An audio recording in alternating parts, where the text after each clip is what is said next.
ঘূর্ণিঝড় বেরিলে আটকা কোহলি রোহিতরা। প্রিয় দর্শক, অনুরোধ রইল ভিডিওটিতে একটি লাইক দিয়ে আমাদের ইউটিউব চ্যানেলটি সাবস্ক্রাইব করে দিবেন এবং ভিডিওটি সম্পর্কে আপনার মূল্যবান মতামত কমেন্টস করে জানাবেন। গত শনিবার টি-20 বিশ্বকাপের ফাইনাল শেষ হলেও এখনও দেশে ফিরতে পারেনি টিম ইন্ডিয়া। যদিও সোমবার দেশে ফেরার কথা ছিল সদ্য বিশ্বকাপ জেতা দলটির। ভারতীয় ক্রিকেট দলের দেশে ফিরতে না পারার কারণ হল ঘূর্ণিঝড় বেরিলের কবলে পড়ে এখনও বার্বাডোজে আটকা পড়ে আছে বিরাট কোহলি, রোহিত শর্মারা। এই ঘূর্ণিঝড়কে অত্যন্ত বিপজ্জনক হিসেবে অন্তর্ভুক্ত করা হয়েছে, ফলে বন্ধ করে দেওয়া হয়েছে বার্বাডোজের বিমানবন্দর। কোনো ফ্লাইট না থাকায় বার্বাডোস থেকে দেশের উদ্দেশ্যে রওনা হতে পারেনি ভারতীয় দল।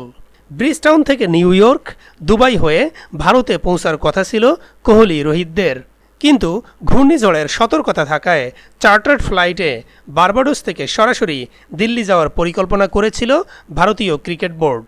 ঝামেলা হচ্ছে স্কোয়াডের খেলোয়াড়, পরিবারের সদস্য, কোচিং স্টাফ ও কর্মকর্তা মিলিয়ে সংখ্যাটা 70 জনের মতো হওয়ায় এত বড় বিমান বার্বাডোসে নেই।